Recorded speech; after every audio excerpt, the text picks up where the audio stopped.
तो बेटा आपकी कितनी परसेंट आई थी क्लास 10 बोर्ड में? सर 99.2%। बाप रे 99.2। अबे कैसे ले आते हो यार इतनी परसेंटेज तुम लोग? स्कूल में और डिस्ट्रिक्ट में हाईएस्ट था मेरा। काफी हेल्प मिली सर इस वजह से। तो मनस्विता जी का बहुत बहुत स्वागत है। Thank you sir. तो बेटा आपकी कितनी परसेंट आई थी क्लास 10 बोर्ड में? सर 99.2%। ओ वापस बोल रहा है, मेरे को तो विश्वास ही नहीं होता, हर बार मैं देखता हूँ तुम्हें। कितनी आई थी बेटा? सर 99.2%। बाप रे 99.2। अबे कैसे ले आते हो यार इतनी परसेंटेज तुम लोग? मतलब कैसे?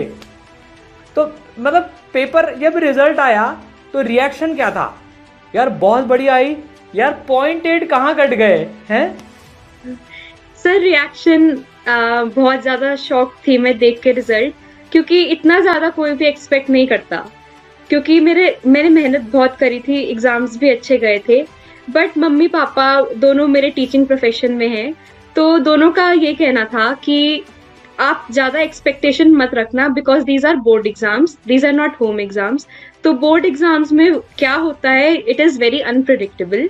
You have given your best and you should not keep very high expectations from yourself, नहीं तो आप बाद में डिसअपॉइंट हो सकते हो।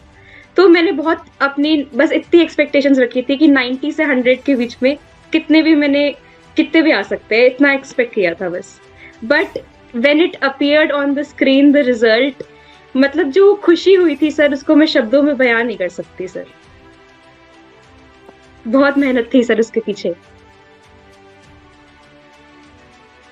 मतलब ऐसा था क्या, पढ़ने में गलती हुई यार? 92.9 है या 99.2 है? ओहो, तो यार आपके मार्क्स बताओ एक बार, मैथ्स में कितने आए थे? सर मैथ्स में 100 आए थे। 100 में से 100 आए थे। हाँ साइंस जी में सर। कितने आए थे? 99। साइंस में 99 आए थे। सोशल स्टडीज में कितने आए थे? 98। 98। इंग्लिश में कितने आए थे? 97। 97। हिंदी में कितने आए थे? 98। और एक पांचवा छठा जो सब्जेक्ट रहता है, मेरे सर 2 IT। सब्जेक्ट्स थे। हाँ, आर्टिफिशियल इंटेलिजेंस था, उसमें 99 आए थे। और संस्कृत था मेरे पास, 3 लैंग्वेजेस थी, तो संस्कृत में 100 थे सर। तो 2 सब्जेक्ट में 100 थे। अरे हाँ जी। वेरी गुड यार, क्या बात है, बिल्कुल ही बहुत बढ़िया। मतलब जब तुम्हारा रिजल्ट देखा था ना, पूरी ई सरल टीम वो सो हैप्पी, मतलब मजा आ गया था भाई। हमने पता है तुम्हारा रिजल्ट और इतने सारे बच्चों को बढ़िया रिजल्ट आया, तो उसके बाद हमने फिर केक भी काटा था। Okay sir. हाँ, तो इट फेल्ट सो वेल। तुमने बहुत मेहनत करी यार। जब बोर्ड की तैयारी, मतलब पेरेंट्स का क्या रिएक्शन था जब 99.2 आई?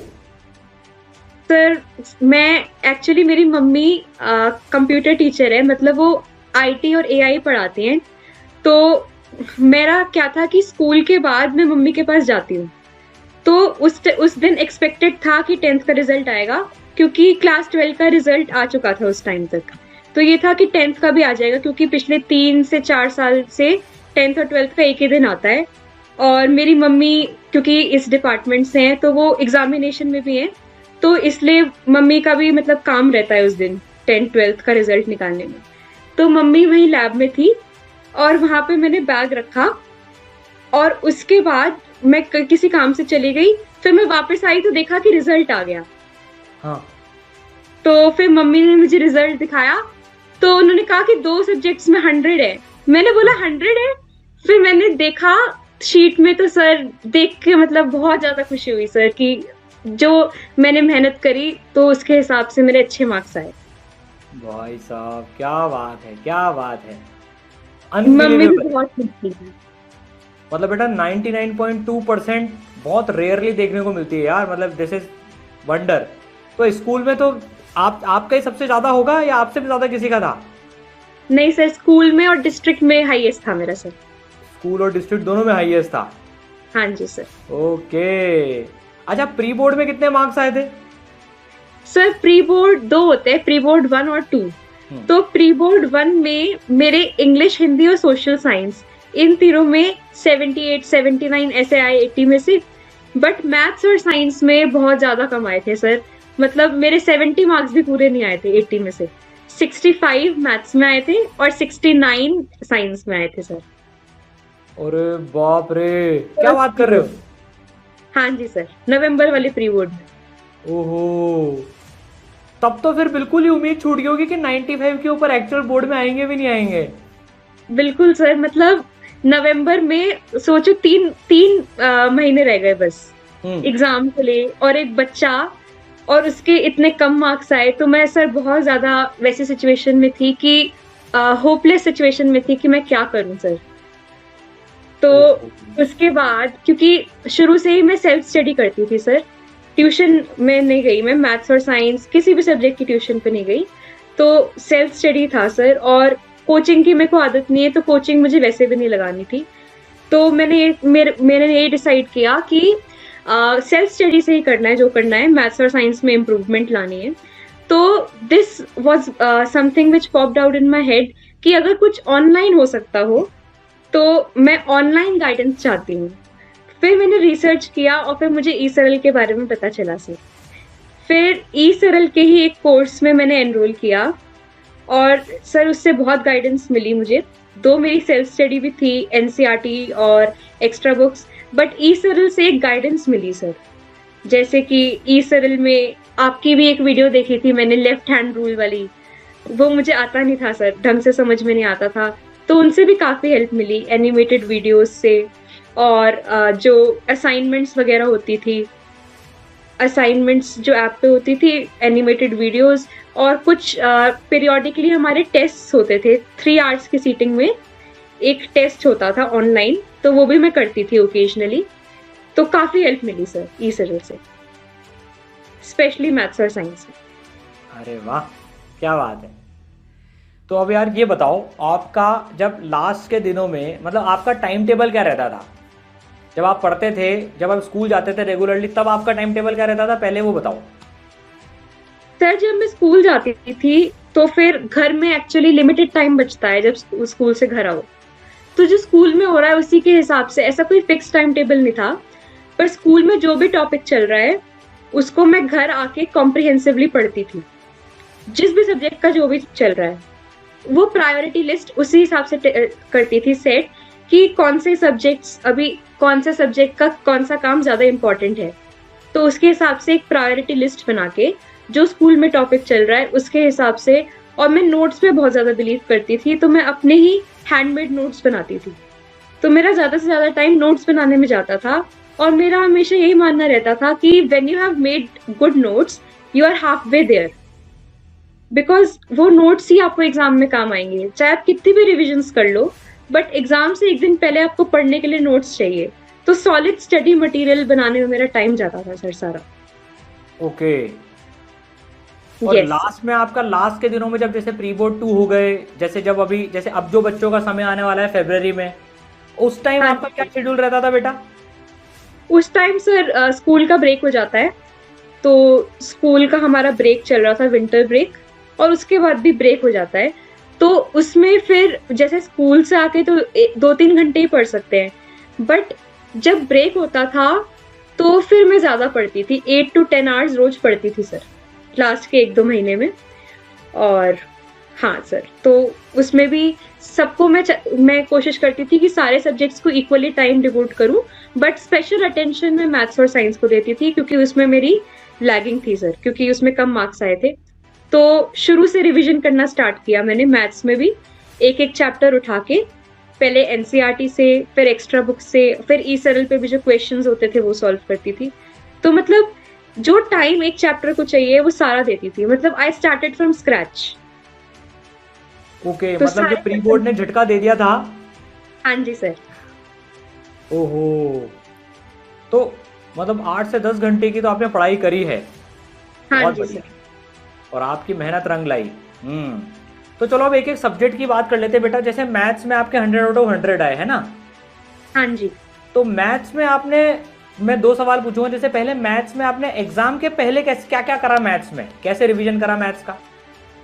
एग्जाम से पहले सर टाइम कम रहता है, तो सबसे पहले तो एक पेज पे सारे चैप्टर्स लिख लो कौन से हैं, मतलब या तो मतलब मैं उस सिलेबस टाइम की बात कर रहा हूँ जब ब्रेक में नहीं, जैसे जो 15 दिन पहले, बोर्ड एग्जाम के पहले जो 15 दिन होते हैं ना, हाँ जी सर। तब कैसे किया आपने? हाँ। तो सर एनसीईआरटी के क्वेश्चंस, जैसे कि सारे क्वेश्चंस कवर करने हैं, उसमें ऐसे करती थी मैं, क्योंकि टाइम कम था, कि जैसे पार्ट्स होते हैं A B C D E, तो उसमें से 2 पार्ट्स कर लिए, मतलब कवर सब कुछ करना है। और ओके। हमारे टीचर ने, हमारा जो स्कूल के टीचर थे मैथ्स के, विद सर, तो उन्होंने हमें असाइनमेंट्स दे रखी थी, तो उसके क्वेश्चंस करे थे मैंने, और एक एक्स्ट्रा बुक से। तो ऐसे मैं एक चैप्टर वाइज करती रहती थी। और जो बोर्ड से पहले ब्रेक था हमारा, मतलब बोर्ड एग्जाम से पहले जैन का जो ब्रेक था, उसमें फिर मैं चैप्टर वाइज करती थी, और उसमें मैं वो भी करती थी सैम्पल पेपर सर। ओके। और आपने मैथ्स के पहले, आपके 3 दिन की छुट्टी थी शायद बोर्ड्स के दौरान पे, उन 3 दिन में कैसे करी मैथ्स आपने बेटा? उन 3 दिन में भी सर क्वेश्चन सॉल्व करे, बस चैप्टर वाइज क्वेश्चन सॉल्व करती रही, कुछ एनसीईआरटी से, कुछ एक्स्ट्रा बुक से। और एनसीईआरटी में तो बहुत सारे सवाल होते हैं, 15 चैप्टर्स हैं, 3 दिन में कैसे किए सारे सवाल? सर तो डिवाइड कर लिए, जैसे 15 चैप्टर्स हैं, तो 5-5 चैप्टर रोज करने हैं। और जरूरी नहीं है कि एनसीईआरटी के हर क्वेश्चन करने हैं, कुछ इंपॉर्टेंट होते हैं वो कर लो। और मैंने जैसे कहा कि सारे पार्ट्स करने की जरूरत नहीं है, कुछ पार्ट स्किप कर लो, और एक्स्ट्रा बुक से क्वेश्चंस तो वो पहले मार्किंग कर रखी थी आपने? हाँ जी सर, मार्किंग भी कर रखी थी, और इतनी हम प्रैक्टिस कर लेते हैं ऑलरेडी, तो हमें वो क्वेश्चन दिख जाता है कि ये क्वेश्चन, हाँ ये मैंने पहले किया था और ये इम्पोर्टेंट था, तो ये अब मुझे करना है। तो इतनी प्रैक्टिस हो जाती है सर वहाँ। तो फिर और मैथ्स के पेपर में कॉपी में लिखने में जो एक्चुअल आंसर शीट आती है, उसमें क्या क्या बातें ध्यान रखी आपने? उसमें मतलब प्रेजेंटेशन में? हाँ, जब वो एक्चुअल बोर्ड की कॉपी लिखी आपने। हाँ जी सर, उसमें ये था जैसे कि कोई भी आंसर कैलकुलेट किया आपने, तो जो सॉल्यूशन है उसको एक बॉक्स के अंदर एनक्लोज करना होता है। और कोई भी अगर प्रूफ लिख रहे हो किसी थ्योरम का, तो उसमें गिवन टू प्रूव, और कोई सॉल्यूशन निकाल रहे हो तो गिवन टू फाइंड, उससे अच्छा इंप्रेशन जाता है, और क्वेश्चन भी नीट हो जाता है। ओके, ठीक है। तो नीट एंड क्लीन वर्क आपने करा, और इसकी आप पेपर राइटिंग प्रैक्टिस भी करती थी क्या? मतलब सैंपल पेपर 3-3 घंटे में करें आपने? करे हैं सर, पर वो मैंने बोर्ड से 1 महीने पहले करे हैं सर, क्योंकि बोर्ड से पहले करे हैं सर। अच्छा। वो मैंने के टाइम पे सैंपल पेपर नहीं, क्योंकि उसमें तो रिवीजन करना है ना, सैंपल पेपर में तो रिवीजन नहीं होता, उसमें तो प्रैक्टिस होती है पेपर की। तो वो मैंने ब्रेक में किया, जो हमारा स्कूल का ब्रेक था, और बोर्ड एग्जाम्स में जब 30 डेज 15 डेज तब रह गए थे, उस टाइम किए सैंपल पेपर्स, बोर्ड के बीच के ब्रेक में नहीं करे। बीच के ब्रेक में नहीं करे, ओके, ठीक है। यार आपका मोटिवेशन क्या था पढ़ने का? इतनी तगड़ी परसेंट लाए आप, क्या मोटिवेशन था? सर मैं बचपन से ही सेल्फ मोटिवेटेड हूँ सर, और बचपन से ही मतलब टच वुड क्लास 1 से ही मैं अपने स्कूल में तो रैंक 1 रही हूँ सर हमेशा। और एक तो यही मोटिवेशन था कि मुझे अपनी कंसिस्टेंसी जो मेरी रैंक की है वो मेंटेन करनी है। दूसरा मोटिवेशन था सर मेरी टीचर्स और मेरे पेरेंट्स, क्योंकि उनको मेरे से इतनी ज़्यादा एक्सपेक्टेशंस थी, क्योंकि अब तक 9th क्लास तक मैं अपने आप को प्रूव कर चुकी थी, और 10th is the biggest stage in which I could prove my self, क्योंकि ये बोर्ड एग्जाम्स है, बिल्कुल ट्रांसपेरेंट है, इसमें कोई बायसनेस नहीं हो सकती। तो इसलिए मुझे अपने आप को प्रूव करना था एट दिस बिगेस्ट स्टेज, तो ये मेरे लिए सबसे बड़ी इंस्पिरेशन थी। तो 9th में तो ऐसा भी रहता होगा यार कि आप आपकी मम्मी के स्कूल में पढ़ते थे क्या? मतलब जहाँ मम्मी जाती थी आपकी?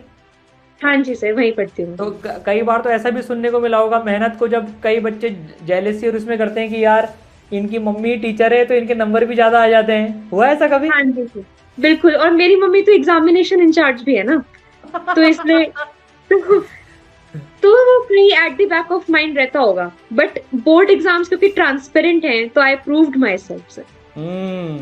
तो सबके मुंह बंद उसके बाद में, आप नहीं बोल सकते कि मनस्विता नंबर कैसे ला रही है। हाँ जी अरे वाह वाह वाह, बहुत बढ़िया बेटा। नहीं, hard work always page, hard work always page. और जितनी मेहनत आपने करी ना वो बिल्कुल बेमिसाल है। आपकी मेहनत देखी भी है यार, आप जब इसराइल में पढ़ते थे जिस लेवल पे मेहनत करते थे, दैट इज एब्सोल्युटली इनक्रेडिबल। इतनी मेहनत तो डिजर्व करती है 99.2% बेटा, बिल्कुल करती है ना। और तो अच्छा, कभी ऐसा हुआ है डीमोटिवेट हुए आप 10th के एग्जाम के दौरान? कभी भी, हाँ मतलब जी साल भर सर, में? डीमोटिवेशंस तो sir part and parcel of life, क्योंकि मार्क्स ज्यादा आए तो यू आर हैप्पी, मार्क्स कम आए तो फिर डीमोटिवेशन होता है। तो जैसे प्री बोर्ड्स में मेरे मैथ्स और साइंस में बहुत कम मार्क्स आए थे, तो that was a very difficult phase for me. तो उस टाइम काफी ज्यादा डीमोटिवेटेड फील कर रही थी मैं, बट मैंने अपने आप को संभाला। I became more optimistic, I became positive.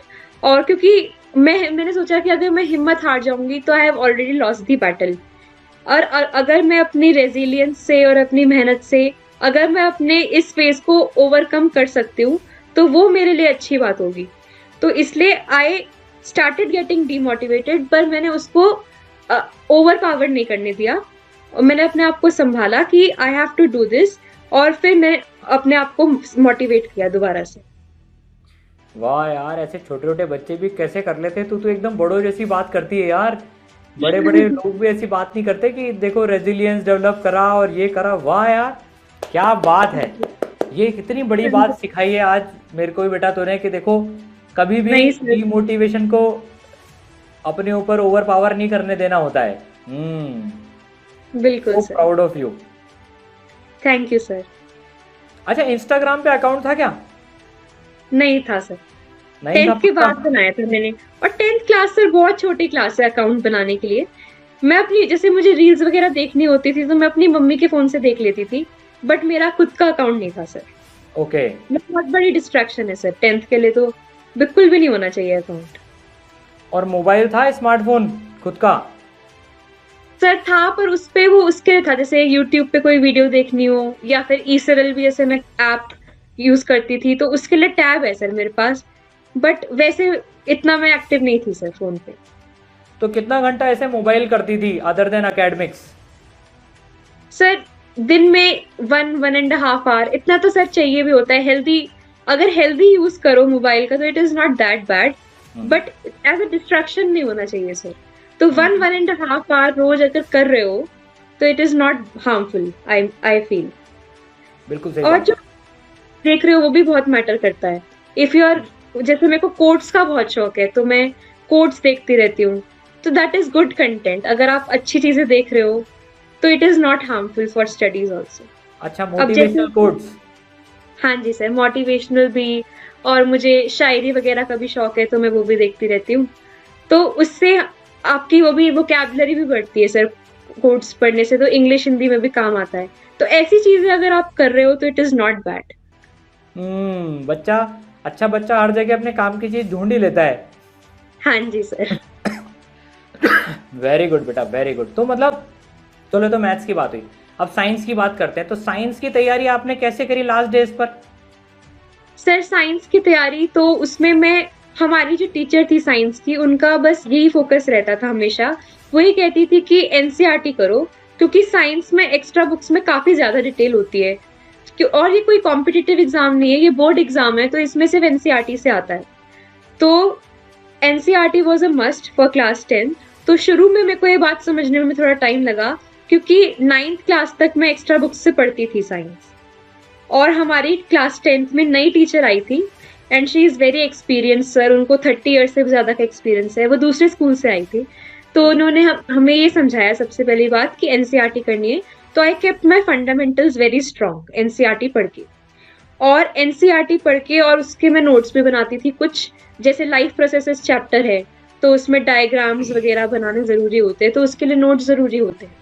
तो if I am making notes तो कुछ नोट्स से पढ़ लिया, कुछ एनसीईआरटी से, बट बेस वाज एनसीईआरटी।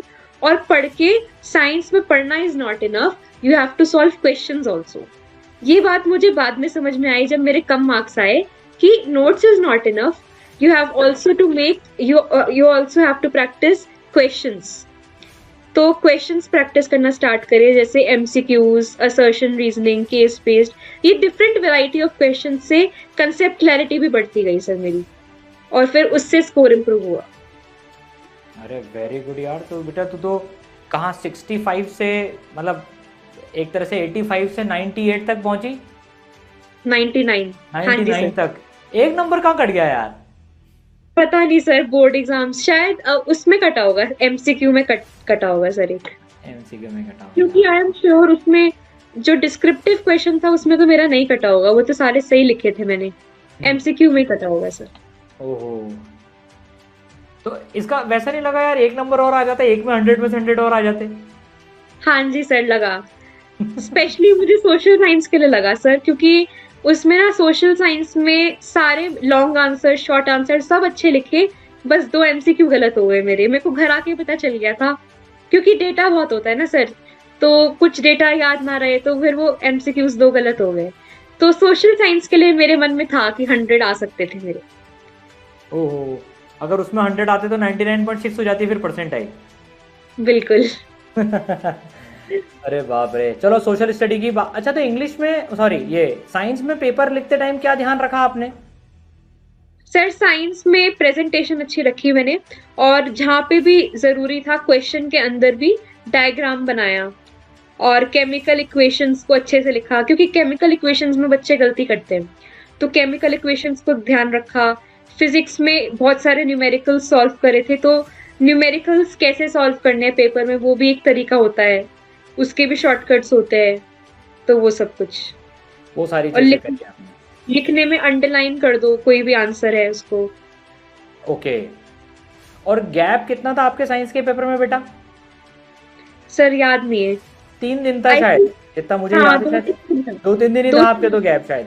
हाँ जी तो तब कैसे तैयारी करी आपने? सर, तब भी मैंने चैप्टर्स डिवाइड कर लिए according two days. Daily? Daily, हाँ। आज ये, आज ये, आज ये? हाँ जी सर। ओके। मैंने ऐसे कर लिया, क्योंकि जैसे डिफिकल्ट चैप्टर्स हैं, तो डिफिकल्ट चैप्टर्स मैंने कोशिश किया कि मैं थर्ड या सेकंड डे कर लूं, और क्योंकि एक दिन पहले एग्जाम से एंजाइटी रहती है थोड़ी सी, तो उसके लिए इजी इजी चैप्टर्स रह जाएं, तो डिफिकल्ट चैप्टर्स पहले कर लिए, फिर इजी लास्ट के लिए छोड़ दिए। अरे वाह यार, ये तो बहुत बढ़िया स्ट्रेटेजी है। ये तो हम जेई में भी बताते हैं, नीट में भी बताते हैं। Okay sir. Very good. तो यार, अच्छा, बोर्ड एग्जाम में जाते टाइम एंजाइटी थी क्या बेटा? सर बहुत ज्यादा एंजाइटी थी, पर जैसे एक वर्ड लिखा आपने एग्जाम में, फिर एंजाइटी चली जाती है। फिर बस ऐसा लगता है कि जो साल भर पढ़ा है, it is not the end of life. एक piece of paper is not the end of life, तो जो मेहनत करी है बस उसको पेपर पे लिखना है, ऐसा लगता है सर उस टाइम। और उस टाइम एक अलग ही एनर्जी आ जाती है जब हम लिखना शुरू करते हैं। तो वो जो 15 मिनट शुरू में मिलते हैं बफर टाइम पेपर देखने के लिए, उसमें क्या करा था आपने बेटा? सर साइंस में, हाँ, साइंस में क्या करा था जैसे? साइंस में पहले तो सारे एमसीक्यूज पढ़ लेती थी मैं। एमसीक्यूज पढ़ लिए, और फिर थोड़ा थोड़ा ओवरव्यू ले लिया, जैसे 3 मार्कर्स में कौन कौन से क्वेश्चन है, बस ये देखने के लिए कि क्या क्या मुझे आता है, सारा देखने के लिए। उससे ना एक पॉजिटिव बन जाता है दिमाग में कि हाँ ये तो मुझे आता है। तो फिर सब कुछ, सारे क्वेश्चंस का बस एक ओवरव्यू ले लिया, डीपली नहीं पढ़ा कि ये इस टॉपिक से है, तो उससे माइंड भी मेकअप हो गया कि अब इस वो टॉपिक जो है तो वो मेरे दिमाग में चलने लग गया कि इसको ऐसे लिखूंगी, तो वो इसलिए उससे लिए प्रिपेयर हो जाते हैं सर। तो एक बार ओवरव्यू। एमसीक्यूज और फिर कुछ कुछ क्वेश्चंस देख लिए वैसे? हाँ जी। ओके। एसएसटी की तैयारी कैसे करी? उसमें आपके 98 मार्क्स थे एसएसटी में, है ना? हाँ जी सर।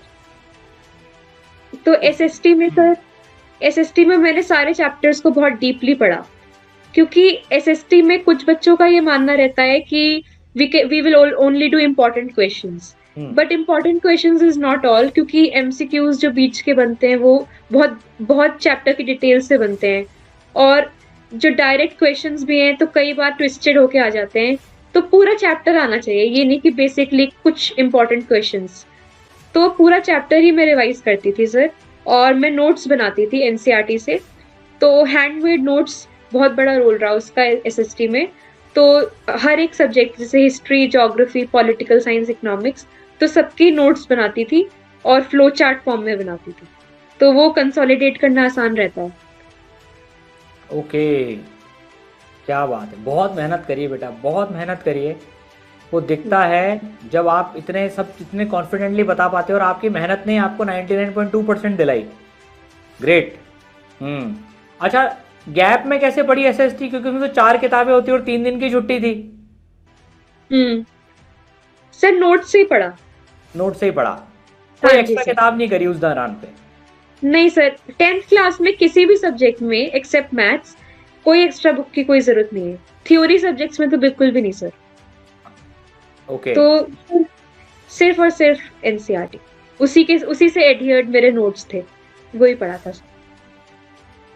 तो रिश्तेदारों के फोन आए नहीं आए 99.2 के बाद? हाँ जी सर, आए। आए? मेरी मामा, मामी सबके फ़ोन आए सर। अरे वेरी गुड। कैसा फील होता है जब अपने रिजल्ट के लिए कोई कॉल करके बधाई देता है बेटा? बहुत अच्छा लगता है सर। ऐसा लगता है कि इसी दिन के लिए किया था जो किया था। वो जो मोमेंट्स होते हैं ना सर, बहुत प्राइसलेस होते हैं। तो उस दिन तो थैंक यू कहते हुए थक गई होगी तू। बिल्कुल सर। नहीं नहीं नहीं, क्या बात है, बहुत ही बढ़िया। और इंग्लिश में कुछ स्पेशल चीजें आप बच्चों को बताना चाहो इंग्लिश के लिए? हाँ जी सर, इंग्लिश में ना बच्चे बहुत ज़्यादा घबराते हैं। तो इंग्लिश में एक डेफिनेटिव स्ट्रैटेजी होती है, जैसे कि इंग्लिश का कोई भी चैप्टर है, उसको रीड करो। उसको रीड करने के बाद दूसरा स्टेप होता है, एक बीबीसी नाम से एक लिटरेचर कंपेनियन आती है, वो इंग्लिश की एक गाइड जैसी होती है। तो उसमें हर चैप्टर का डिटेल्ड एनालिसिस दिया होता है। तो जैसे हमने चैप्टर रीड किया, तो हम चैप्टर रीड करते हैं तो उससे हमें कुछ एक एनालिसिस मिलता है, कुछ एक डिटेल्स मिलती हैं कि इस चैप्टर में ये है। बट अब जब हम कंपेनियन पढ़ते हैं तो उससे हमें काफ़ी सारी इनसाइट्स और ज़्यादा मिलती हैं कि इसको हम इस एंगल से भी सोच सकते हैं। तो काफ़ी डीपर हमें उसके बारे में पता चलता है। तो उससे एक तो हमारी नॉलेज बढ़ गई। दूसरी बात, उसमें जो लिखा होता है ना, वो बहुत अच्छी लैंग्वेज में, मतलब अच्छे इंग्लिश के फ्रेजेस और कीवर्ड्स यूज़ किए गए होते हैं उसमें। तो अगर हम उसको पढ़ेंगे ना, तो हमारी अंडरस्टैंडिंग भी बढ़ेगी और हमारी आंसर राइटिंग स्ट्रैटेजी भी अच्छी होगी। और उसको और ज़्यादा मेमोरी में लॉक करने के लिए उस कंपेनियन से और इंग्लिश की बुक से, दोनों से मैं नोट्स बनाती थी हैंड रिटन, और उसके कुछ सेंटेंसेस जो आप आंसर्स में यूज़ कर सकते हो, वो लिखती थी। तो एग्ज़ाम से एक दिन पहले हमें इतना टाइम नहीं होता कि हम इंग्लिश के बुक से चैप्टर भी पढ़ें, फिर लिटरेचर कंपेनियन भी पढ़ें। तो वो नोट्स जो मैं 15 से 20 पॉइंट्स में समराइज़ हो जाता था उसमें पूरा चैप्टर। बस वो नोट्स पढ़ लो, उससे आपकी ये भी है कि चैप्टर भी समझ में आ गया और उसमें आपको कीवर्ड्स भी पता चल गए। तो मैं वो नोट्स से करती थी सर। लिटरेचर में तो ये करती थी, बाकी जो राइटिंग सेक्शन है उसकी तो अलग से प्रैक्टिस कर लो। ओके।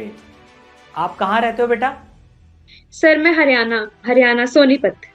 सोनीपत हरियाणा में रहते हो? ओके, तो पूरे हाँ जी। सोनीपत का नाम रोशन हो गया मतलब है। हाँ जी sir. Very good very good. तो इंडिया में भी, मतलब इंडिया लेवल पे भी हाईएस्ट परसेंटेज कितनी गई थी बेटा, याद है कुछ ऐसा आपको? सर आई थिंक 99.8 हाईएस्ट थी। मतलब 4 नंबर की दूरी थी, 4 भी नहीं, बिल्कुल। 3 नंबर की। हम्म। हम्म, बहुत बढ़िया। तो आप मतलब मचा दिया आपने यार, वेरी गुड। तो अब जो आने जिनका भी एग्ज़ाम है भाई, जैसे इस बार 2025 में जिनके बोर्ड एग्ज़ाम है, आप हम्म। उनको लास्ट मोमेंट्स के लिए, लास्ट टाइम प्रिपरेशन के लिए क्या 3 चीज़ें बोलना चाहेंगी? सर पहली बात तो आई वुड लाइक टू से कि डोंट पैनिक, बिकॉज आपको पूरा साल जो चीज़ करते हुए हो गया, that you have to just write in board exams, and believe me, जो बोर्ड एग्जाम होता है वो स्कूल के प्री बोर्ड से ज़्यादा आसान होता है। तो इसलिए don't panic and use best of your abilities to memorise all the things which you have learned till now. और मैं ये कहूँगी कि डोंट चूज शॉर्टकट, क्योंकि हार्ड वर्क के लिए कोई शॉर्टकट नहीं है। लोग कहते हैं कि हम स्मार्ट वर्क कर रहे हैं, दे डाउनलोड नोट्स, अगर जैसे ऑनलाइन नोट्स डाउनलोड कर लेते हैं, उसको पढ़ लेते हैं, तो उसका कोई फ़ायदा नहीं है। अगर आप नोट्स भी पढ़ना चाहते हो या एनसीईआरटी भी पढ़ना चाहते हो, तो रीड इट योरसेल्फ। अपना मतलब अपना एफर्ट उसमें डालिए, क्योंकि अपने एफर्ट से ज़्यादा कुछ नहीं है। जैसे अगर आप अपने हैंड रिटन नोट्स बना रहे हो या फिर उनको रिवाइज भी कर रहे हो, तो जो आपने अपने आप लिखा है वो आपकी मसल मेमोरी है, वो आपके दिमाग में जा रही है। तो अपना किया हुआ काम, क्योंकि औरों से अगर आप औरों के नोट्स से पढ़ रहे हो, दैट इज़ नॉट ग्रेट, पर आप अपने करे हुए काम को ही आगे ले जा रहे हो, तो it is a great thing. ठीक है। और दूसरी चीज़ लर्निंग के लिए एक मेरी खुद की पर्सनल टिप है। तो लर्न करते हुए हम क्या करते हैं, जैसे कोई भी बुक है या नोटबुक है, उससे हम पढ़ रहे हैं, तो लर्न करते हुए हम उसको पढ़ते हैं, फिर नेक्स्ट पेज, फिर नेक्स्ट पेज, तो उससे हमें पता नहीं चलता कि हम कितनी चीज़ें रिटेन कर पा रहे हैं और कितनी चीज़ें नहीं। तो कोई भी एक पेज पढ़ा तो close your eyes and then think कि मैंने अभी तक इसमें क्या पढ़ा है, try to summarise those points in your head, तो उससे बिल्कुल अच्छे से लर्न हो जाता है। और तीसरी चीज मैं ये कहना चाहूंगी कि जो आपने कंसेप्ट लर्न किया है उसकी एप्लीकेशन भी बहुत जरूरी है, तो क्वेश्चंस प्रैक्टिस करिए, मैथ्स और साइंस ये दो मेन में तो करिए। अगर थ्योरी सब्जेक्ट्स में आपको लगता है कि क्वेश्चंस की मुझे इतनी जरूरत नहीं है, क्योंकि उसमें if you know the theory you can write it. मेरे साथ तो ऐसा था कि अगर मैं एक बार पढ़ लेती हूँ तो मैं उसको अपने वर्ड्स में लिख सकती हूँ, क्योंकि जिसके कम्युनिकेशन स्किल्स अच्छे हैं उसके लिए सही है। बट इफ यू फील कि आपको लिखने की भी प्रैक्टिस चाहिए तो you can write that thing as well. But मेरे साथ तो ये था कि मेरे को अगर थ्योरी लर्न हो गई तो I can write it in my own words. तो मैथ्स और साइंस में practice is a must, but in other theory subjects it depends from person to person. यही टिप्स है सर। और उन बच्चों के लिए मतलब जैसे जो साल भर इतनी अच्छी पढ़ाई नहीं कर पाए हैं, थोड़ा सा सिलेबस भी कच्चा पक्का हुआ है, वो लास्ट टाइम पे कैसे बेस्ट यूटिलाइज करें अपने लास्ट प्रिपरेशन डेज को? सर जिन्होंने अब तक नहीं पढ़ा है तो अब, क्योंकि it is never too late, you can start. और उनको मैं ये रिकमेंड करूंगी कि आपके जो वीक टॉपिक्स हैं उसको कवर अप करिए, और हर चैप्टर के कुछ मेन जिस्ट होता है तो उस जिस्ट को करिए, क्योंकि अब आपके पास जो बारीकियां हैं वो करने का टाइम तो चला गया। तो हर चैप्टर का जो मेन पोर्शन है, जो मेन वैल्यू पॉइंट्स हैं वो कर लीजिए बस। और मैं ये कहना चाहूंगी कि चैप्टर वाइज प्रिपरेशन करिए जिनको अच्छे से नहीं आता, क्योंकि आप सैम्पल पेपर्स करेंगे तो फिर आपको कुछ समझ में नहीं आएगा।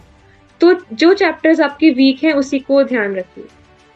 ओके, तभी हमने अभी एक सारे सब्जेक्ट्स का वीडियो बनाया है कि हर सब्जेक्ट में से क्या क्या चीज़ सीबीएसई बोर्ड ज़्यादा पूछता है, बोर्ड ज़्यादा पूछता है, तो पी वो वाई पूरा। कर सकते। और अभी आप क्या कर रही हैं मनस्विता?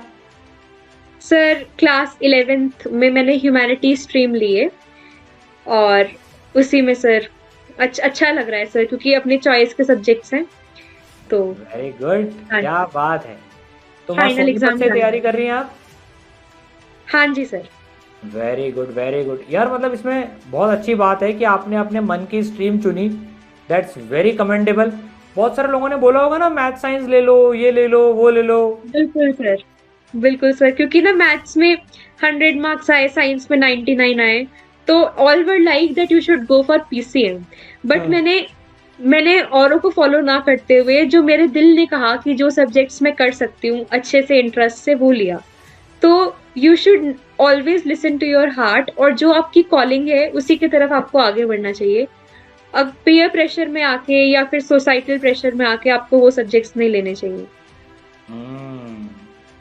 क्या बात है, बहुत ही बढ़िया। तो सबसे पहले तो सारे बच्चों की तरफ से थैंक यू आपको, आपने उनके सीनियर ईसरल एलुमनाई की तरह से रोल करके उनको एकदम बताया, और आपको फ्यूचर के लिए बहुत बहुत बहुत बधाई, है ना? Thank you. पर ऑल दी बेस्ट भी बोल दीजिए बच्चों को। All the best everyone, give it your best shot. क्या बात है, तो बहुत ही बढ़िया बेटा। मेरे को सच्ची में बहुत अच्छा लगा आपसे बात करके आज। एकदम जो हम्बलनेस है, इतना मतलब अच्छा काम करके इतनी बड़ी परसेंट लाकर भी आप में वो एटीट्यूड नहीं आया है कि यार क्या बात और ये सब चीज़ें, that is keep this humbleness. Thank you sir, thank you so much. मेरे को भी बहुत अच्छा लगा सर आपसे बात करके। It was my dream sir कि कभी आपसे बात करने को मिले। ऑल द बेस्ट बेटा। Thank you sir, thank you so much. Thank you.